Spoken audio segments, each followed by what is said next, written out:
Hilton brings you new ways to stay, with experiences that let you capture the glory days. Introducing the Graduate Hotels. Each inspired by local college towns, these stays are always original and never boring. Get in touch with traditions all across the country and enjoy a stay that's a class above the rest. Book at Graduate Hotels with Hilton Honors Points at Hilton.com. It's a win-win. Hilton, for the stay. Taking you behind the curtain. It's the Joan Hamburg Show. Talk Radio 77 WABC. Welcome, everyone, to the Joan Hamburg Show. And a real treat.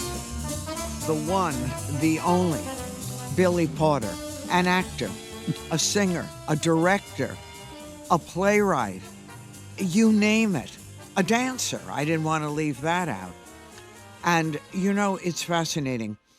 I got Billy's memoir, which is only out a couple of weeks, called Unprotected, a memoir. And I sat there and I kept thinking to myself, how did this human being grow up to be this incredible Renaissance man? He had talent from the time he was just a tiny child. But how did a kid survive this kind of childhood that he had? To be a black kid, a gay kid, to deal with a very complicated family, abuse by stepfather, a church so religious there was no room in the church for someone like Billy Porter. How did this kid survive all this, come out of it, and not only become a major presence in the world of art and in so many other worlds, but whole? And Billy, thank you. The book is going to be inspirational to so many people, and it's a real survival story in every single aspect of it. But what interests me is when you finish writing this memoir, and you have already had so many successes in the theater and Kinky Boots and television everywhere. Was this, even after all the success and some failure along the way, a healing process for you? It was very much a healing process. It very much is a healing process. You know, healing is not linear. It's active. Just as love is an action, to heal is an action. And we have to show up as individuals every day and understand that we must be active in our own healing. And, you know, what was really significant about writing this book and about being an artist, you know, the subtitle of the book is Healing My Trauma Through My Art. You know, and so what I realized in the writing of this book, while simultaneously being in trauma therapy, is that my whole life has been about using my art for healing. So the short answer is yes. It has been very healing, and it continues to be healing. I'm working on the audiobook right now. I'm on chapter 15. Wow, and the more I read, the lighter I feel. You know, to be able to have a space.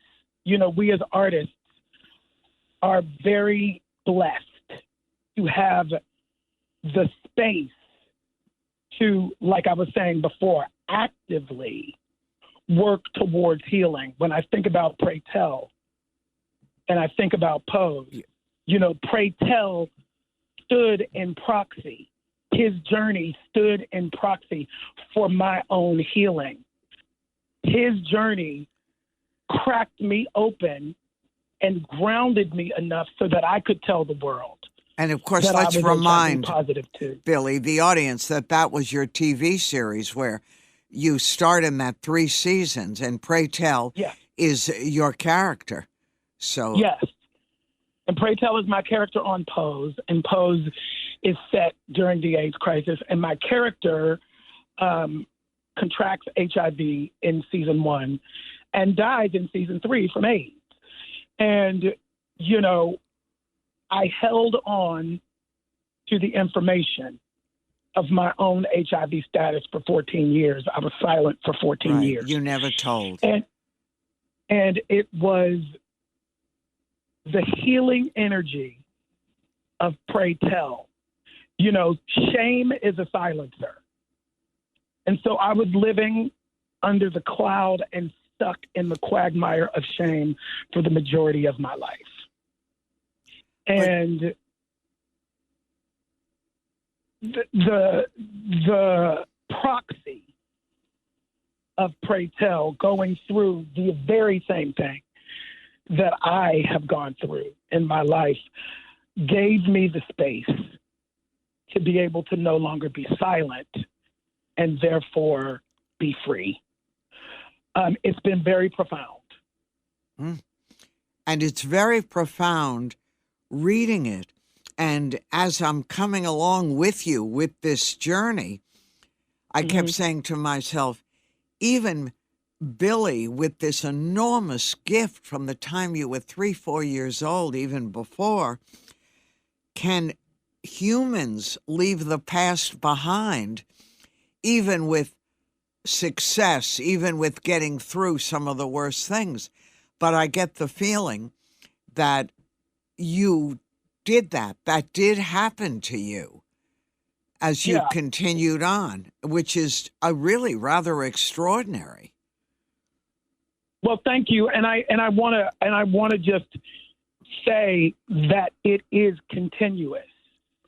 You know, it's a continuous journey. I'm in the middle of healing. I'm somewhere in the middle of it. You know, it's not perfect. It's not totally, you know, I don't know that we ever get to total, you know, 100% bliss at all times, every day. But it is something that feels like healing right now to me. And I am so grateful for it. I really, really am. I'm talking to Billy Porter, and, you know, I don't really have to introduce all of you to Billy. I'll never forget when I went to see Kinky Boots, and I remember I hadn't really read a lot about it. I went to the opening, and you just blew the place apart. Oh, thank you. It was, and I kept thinking, you know, as a performer, what joy this character and you took over the stage, and what this meant to you, because all along the way, very few things stop you. I loved hearing your story about Jennifer Holiday when she was in Dreamgirls, and you heard that voice. I remember listening to her when she was a whole different person and thinking, I can't believe I'm hearing this coming out of a human being. Right. Yeah. Absolutely. And you described you were in your kitchen, and this was on a little television in there. Yeah. And it was. And then tell the audience, when you read that there was going to be an audition and you had to go to Chicago, you were a kid in high school, but so affected by this. You know, I was 16 years old. You know, I got bit by the bug of musical theater when I was 11. You know, I was in the ghettos of Pittsburgh. There was nobody around me in my immediate family or my community who understood anything about show business and never about theater. And my pursuit started at 11. And so by the time, you know, there were many angels in my life, you know, who entered my life, and I talk about this in the book, just at the right time to, like, push me in the right direction to the next space that I should be at. And so, you know, when I was in high school, I went to a creative and performing arts high school in Pittsburgh. You know, my drama teacher saw me. She really saw me. She saw my passion. She saw my energy. She really understood my talent. She understood that I could do it for real. And she introduced me to the trade paper.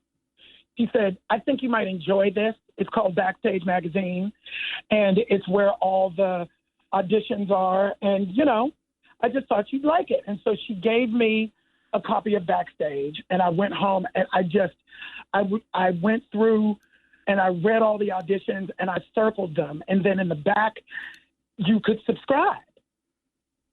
So I got a subscription to Backstage Magazine when I was 14, 15 years old. So I was getting every Wednesday the trade paper from New York City where all the auditions were there. And I would circle the auditions that I would go to if I lived in New York and I could. You know, that is what I call speaking life into yourself. That is, you know, the law of attraction to me. Of course. You know, so when I was 16 and there was an audition for Dreamgirls, and it was in Chicago, and I happened to have the Friday off from school in in Pittsburgh. I took my own money. I told my mother that I was going to a friend's house to spend the night, and I got on an Amtrak train to Chicago for 13 hours. And you were just a kid. I was 16. I got off the train. I found the building. This is before GPS. This is before any of that. Of course. I went to the audition, and I got back on a train and came back home for 13 hours before anybody knew I was missing. Right. And the audition itself was an amazing story because I learned, and I didn't know that union companies have to have auditions. Exactly. Well, I didn't realize that, even though there was no room. So you auditioned practically to, you know, there weren't a lot of people auditioning. It was you and two of the principals from the show. Well, the casting director and the resident director, who was also a principal in the show. And they loved you, but you were just a kid and there was no work. And you lied about your age and about high school and everything. Yeah, well, I didn't lie about high school, but I did lie about my age. I was 16 and you were supposed to be 18 to 25. And so I said I was 18. And I had a baby face, and I still have a baby face, and they were like, "Yeah, you're a little young, but you're extremely talented." And once they found out that I had gotten on a train and come there myself, it was Vinny Liss, casting director, very famous casting director at the time. He's no longer with us, and he looked me straight in my face, and he was like, "Son, you're going to be just fine. You really, truly are." And so I held that in my heart, and I got on the train and came back to Pittsburgh and kept on working. Right. Despite the heartbreak that your fantasy to be in this show couldn't really happen at the moment. Yeah, I cried all the way home. I cried for 13 hours on the train all the way home. But but Billy, I'm talking to Billy Porter, when all is said and done, the book now out for a month and everything, what do you think was in you that enabled you to survive really horrific things? I mean, even just the bullying from the kids in school, from your own mother not believing that her husband, your stepfather, whom you kids had adored in the beginning, was and had abused you. It was like you were alone in all of this. Well, let me correct you. Let me correct you there. Just a little slight correction. My mother always believed me. Right. But my mother was disabled. Right. So, therefore, she needed him. She didn't have any means to take care of herself. So I took myself out. I extracted myself from the family because I was old enough to take care of myself. I went away to college at 17, and I just never went back. Right. And to a wonderful college. Yes, I went to Carnegie Mellon, yes. down the street from my house, like literally a 10-minute drive from my house. But your mom was so proud and thrilled that her child got into this school and got in on a scholarship, one of the great schools, an acting program, too. Yes. And my mother has always been, I speak of her, she's very religious, Christian. And I always speak of my mother as being a true Christian, one who practices what she preaches. Uh-huh. She didn't understand me at the beginning. The Bible says that being gay is an abomination. That's the only thing that she understood. And when she was presented with a gay son, she did the work, the Christian work that was necessary to bypass her community. And that was Who hard. were actively telling her Turn to your reject back. me. Mm-hmm. They were actively telling her to reject me. And she chose love over fear. And I am forever grateful. It has been one of my greatest gifts in my life to watch my mother evolve through her own Christianity. She evolved. And I just love that. Well, it's fantastic. And speaking about the church, you talk about, Billy, fashion sense is incredible. And he was a chance taker. And who doesn't remember the Oscars when he was, no diva ever looked like that. It was just extraordinary. But a lot of, thank you. But Billy, you say a lot of that fashion sense and taking a chance and all that came from the church, because the church was where everyone could get all done up, fabulous hats and new suits for occasion and new clothes. And it had a big impact on you. Yeah. Well, I'm first generation post-civil rights movement. And our, we were taught that the first impression that people see of you is what you look like. So you have to dress. You have to be a credit to your race. You have to dress and look put together. And, at that time it was about suits. My favorite time of year was Easter and Christmas, because I got an Easter suit and a Christmas suit for church every year, and it was my favorite time. And, going to church was fun early on for various reasons, for the music and for the fashion. Everybody knows now, around the world, that the Black church is a fashion show. Right. Always has been, because it's a space that we came together as a community in our Sunday best to worship. My grandmother was a seamstress, and she would make, the Vogue patterns and all those patterns that, used to exist for the ladies. And then we would get our suits purchased. And so it instilled in me, and my Aunt Dorothy, my great Aunt Dorothy, used to say, dress for the job you want, not the one you have. Good advice. That has always stuck with me, all the way through to Kinky Boots. When, I was in, I had always planned in Kinky Boots to, for press, to have a look. And my look was geek chic, bow ties and pocket squares and colors. And, I had planned it. And I hadn't been on Broadway for 13 years before Kinky Boots. And so the last time I had been on Broadway was pre-social media. So we were out of town. We were in Chicago. We were in previews. We had been rehearsing all day. We did our first preview. I came out looking like a vagabond, like we as theater people did prior to social media. And a bunch of people took pictures. I signed a couple of autographs. I woke up the next morning, and every single photo was online. of me looking like a vagabond. And I said, oh my God, I'm going to have to dress up every day. And I proceeded for 3 years to dress up every day, to go to the show, to represent the show, to come out afterwards and represent the show, represent myself, dressing for the job that I want, not the one that I had. And look at what has happened since.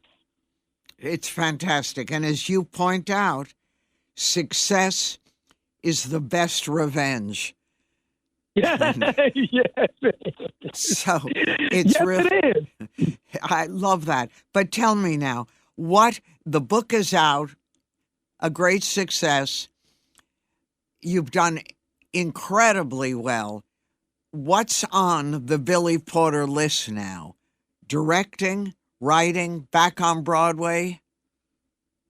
Well, I am back into the mainstream pop music industry. I just released a single called Children, and I signed an unprecedented deal with Republic Records here in America and Island Records in the UK. And so these two conglomerates are working together to make sure that I have the pop music career that I've always dreamed of. So that's happening. This summer, I directed my first feature film for Orion Pictures. It's called What If? Well, it was called What If. Unfortunately, Marvel has a television show now called What If, Right. so we have to change our title. So the working, changing title is Anything's Possible. It's a coming-of-age rom-com in the spirit of the old John Hughes movies, populated with what the world looks like today. And by that, I mean our heroine is a Black trans girl.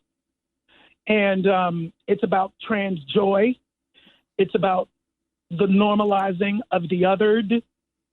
And I am so grateful to have been given the opportunity to be able to helm telling a different story about this community. So that is happening. That's I have a two lot. other films that's on Orion Pictures. I have 2 other films that I'm attached to. I'm starting my company. I sold a television show that I have created and written to Peacock. Billy, you got to leave a little time to sleep. That sounds. And that is what is happening right now. Trying to figure out, okay, now that mogul energy is happening, which is what I wanted, how do I now carve out the time and the space to also be a human being? Well, that's the next layer. To be truthfully honest, COVID and the shutdown and the slowing down and the world stopping, really changed me and has taught me the importance of self-care and balance and boundaries. So, I am here and I'm present and I'm mindful and I'm available, and, the sky is the limit. There are no limits. And I'm just trying to move through life with that. Well, we have faith in you. Billy Porter. You can pick up his book, Unprotected, a memoir. Thank you, Billy. Thank you. Continued Joan. success. I'm Joan Hamburg, and you're listening to WABC.